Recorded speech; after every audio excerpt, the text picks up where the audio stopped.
آپ کے پرمغز مقالے پر نہ جاتے ہوئے، کیونکہ آپ نے جس انداز سے بات کہی ہے، جس اسلوب میں بات کہی ہے، جو دلکش آپ کا پہلو ہوتا ہے، میں بار بار کہہ دیتا ہوں اپنے ساتھیوں سے بھی کہ آپ اس کے لیے دوبارہ کہنے سے کوئی فائدہ نہیں ہوتا کہ میں بتاؤں کہ حضور صاحب نے یہ کہا اور یہ کہا اور یہ کہا، اس سے کوئی فائدہ نہیں ہے۔ آپ نے جو بات کہی وہ بہت واضح تھی۔ یاد دہانی کے لیے یہ بتایا آپ نے کہ سائنس اور قرآن کے درمیان میں رشتہ جس طریقے سے ہمارے مفسرین نے قائم کیا ہے، اس کو سمجھنے کے تعلق سے اس کے 4 نقطۂ نظر ہیں۔ آپ نے یہ فرمایا۔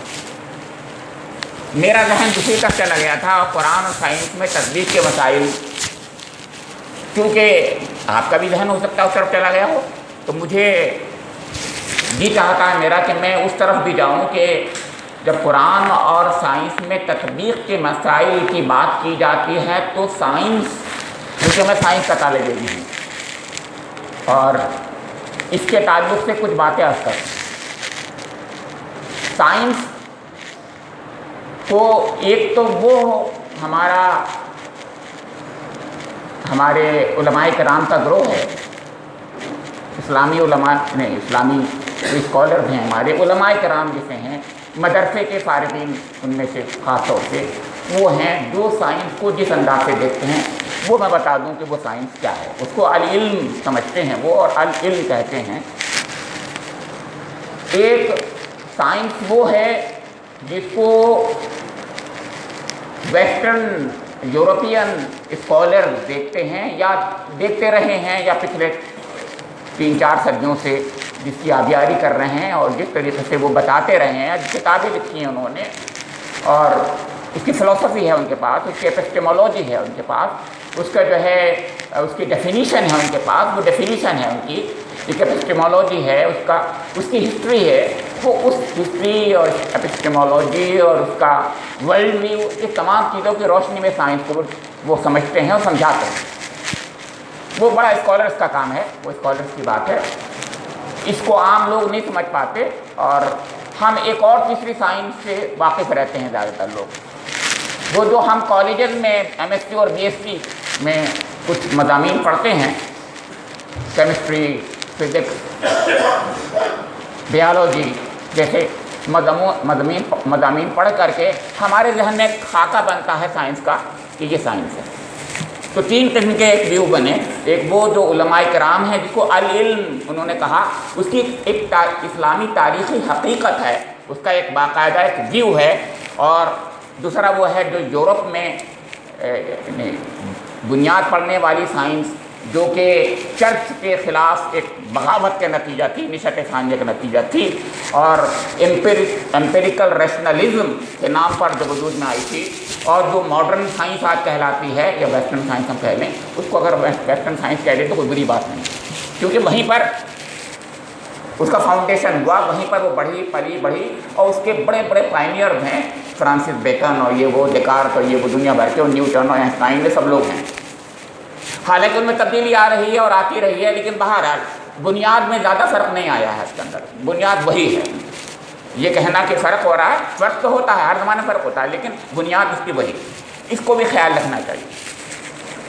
اور تیسرے ہم جیسے سے مراد یہ ہے، مطلب ذرا تھوڑا سا اگر میں اس میں شاید مبالغہ سمجھنے لگیں،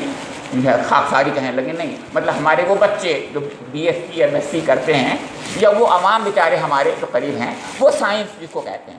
مسئلہ یہ ہے کہ وہ سائنس جس کو عوام سائنس کہتے ہیں، ہم اسی کو سائنس کہتے رہتے ہیں۔ بڑی پریشانی یہ ہے، اس لیے ذرا یہ فرق کر لیجئے کہ ایک وہ سائنس ہے جس کو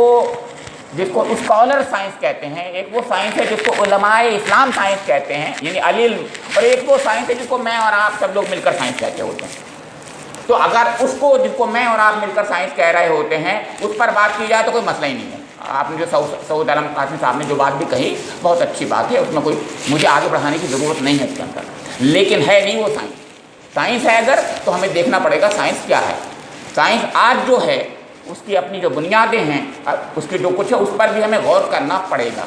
اس کے بارے میں مجھے چند باتیں عرض کرنی ہیں، وہ یہ، اول تو حقیقت کسے کہتے ہیں، اس پر ذرا بحث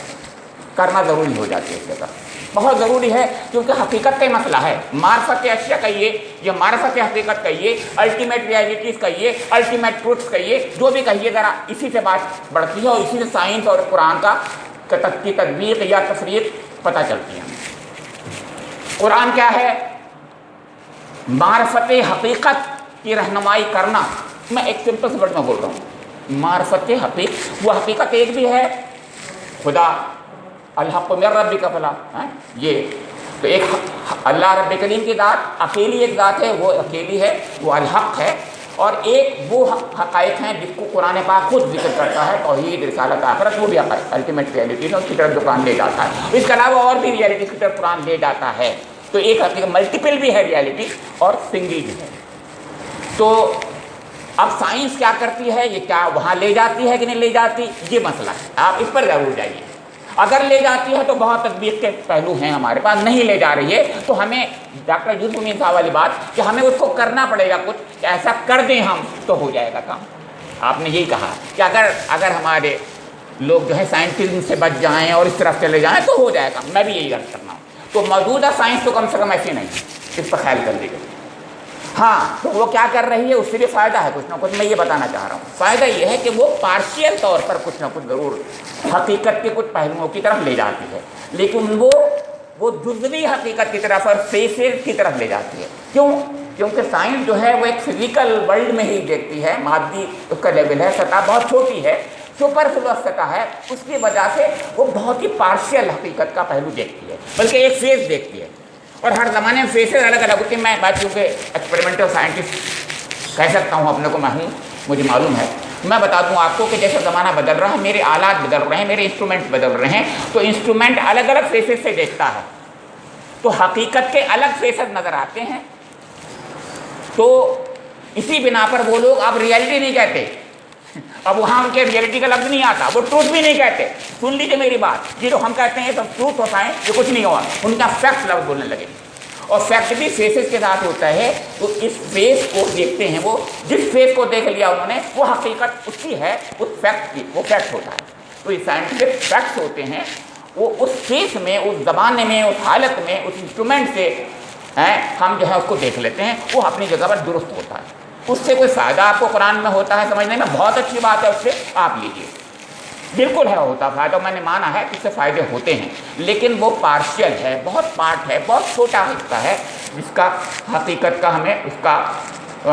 فیضان ہوتا ہے، حقیقت کے بارے میں سمجھنے میں کچھ مدد مل جاتی ہے۔ جیسے کہ مولانا مودودی علیہ رحمہ بہت لمبی چوڑی تفصیل کرتے ہیں کہ کائنات میں نظم و ضبط ہے، بالکل صحیح بات ہے۔ سر سید علیہ الرحمہ اس کو قانون فطرت کے ساتھ جوڑ دیتے ہیں، بہت اچھی بات ہے، لیکن میں بتا دوں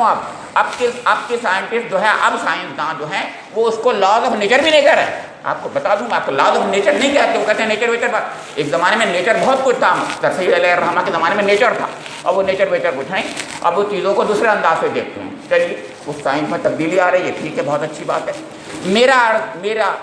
مجھے جو کہنا ہے وہ یہ کہنا ہے کہ سائنس جو ہے حقیقت کو یک رخ انداز میں دیکھتی ہے۔ آج کی سائنس، موجودہ سائنس ایک رخ سے دیکھتی ہے، پوری حقیقت نہیں ہے، جیسے یوسف امین صاحب اور ذکی گرمائی صاحب سب لوگوں نے ہم نے کہا، پوری حقیقت تو ہے ہی نہیں، ہم سمجھ ہی نہیں سکتے، وہ تو صرف اللہ رب کریم کی ذات سے آتی ہے۔ انہیں قرآن پاک جس پوری حقیقت کو بتانا چاہتا ہے، وہ بالکل ایک الگ چیز ہے، بہت مکمل چیز ہے، ایک پرفیکٹ چیز ہے۔ تو کہنا یہ ہے یہاں پر کہ موجودہ سائنس کا جو انداز ہے، اسلوب ہے، وہ ناقص ہے۔ اور تیسری بات اور میں بتا دوں، آخری بات، کہ ان کے نزدیک جو ہے فیکٹ اور ریئلٹی اور ٹروتھ تینوں اضافی ہیں۔ بہت بنیادی بات بتانا چاہ رہا ہوں، وہ ایبسولوٹ ہے ہی نہیں، مطلق ہے ہی نہیں۔ اتنی بڑی بات یاد رکھیے کہ ان کے نزدیک وہ حقیقت جو ہے مطلق نہیں ہے، ایبسولوٹ نہیں ہے، بلکہ اضافی ہے۔ اضافی میں بتا دیتا ہوں، میں نے مثال اپنی کتاب میں بھی دی ہے، آپ نے پڑھا ہوگا۔ میں کہتا ہوں مادہ، انرجی، مادہ ایک حقیقت ہے، کون اس سے انکار کرے گا، لیکن مادہ انرجی میں تبدیل ہو جاتا، خود آئنسٹائن کہہ رہے ہیں، سب ہم کر لیتے۔ تو مادہ اگر حقیقت ہے تو حقیقت ہی رہتی ہے، حقیقت مطلق رہتی، لیکن وہ تبدیل ہو جاتی ہے انرجی میں۔ تو انہوں نے کہا نہیں، اضافی حقیقت ہے۔ کوانٹم میکینکس سے تو انہوں نے اور چیزوں کو بتایا کہ وہ سبھی کچھ بالکل اضافی ہو گئی۔ اب حقیقتیں کیا ہیں کہہ ہی نہیں سکتے، اس لیے پوسٹ ماڈرنزم بن گیا، دنیا ہی بدل گئی، اب اس سے سائنس ہی ختم ہو گئی، وہ تو لہٰذا ان چیزوں پر ذرا جب ہمارے مفسرین، میں بہت ہی ادب سے کہنا چاہوں گا، خاص طور سے طنطاوی صاحب اور جوہری تفسیر جوہری میں، کہ بہت سنبھال کے پڑھیں اس سائنس کو، پہلے بہت سنبھال کے پڑھیں سائنس کو، اور پڑھنے کے بعد پھر کچھ باتیں کہیں تو بہت اچھی بات لگتی ہے۔ اور کم سے کم مطلب سائنس کے طلباء سے کچھ بات چیت کریں اور کہیں کہ سائنس کی بنیادیں کیا ہیں، اور پھر وہ یہ بات ضرور کہہ دیں کہ دیکھو سائنس کے بارے میں یہ چیزیں کمزوریاں ہیں، وہ ضرور یاد دلا دیں۔ میری عرض یہ ہے کہ جب ہم سائنس سے استفادہ کریں قرآن کو سمجھنے میں، ضرور کریں استفادہ، کیونکہ میں سائنس کا طالب علم ہوں تو میں تو اپنے فیلڈ میں اسی لحاظ سے دیکھوں گا۔ میں تو سائنس کو ذکیر رحمانی صاحب سے بھی میں نے کہا اور اسے بھی کہتا ہوں، میں یہ چاہتا ہوں کہ جب میرا مضمون سائنس ہے تو سائنس کے ذریعے سے اللہ رب کریم کو میں کیسے بہترین انداز سے سمجھ سکتا ہوں اور کلام اللہ کو کیسے سمجھ سکتا ہوں، مجھے اس سے کچھ نہ کچھ لینا چاہیے، استفادہ حاصل کرنا چاہیے، لیکن اس کی کمیاں مجھے ضرور معلوم ہونی چاہیے۔ یہ بہت اہم بات ہے، کمیوں کی طرف، نقص کی طرف، نقائص کی طرف بھی ہمیں توجہ دینی چاہیے۔ اس کا استعداد رکھیں، قرآن پاک سے ہمیں سب کچھ مل سکتا ہے اور سائنس بھی بہت کچھ دیتی ہے، اس میں تطبیق ممکن ہے، لیکن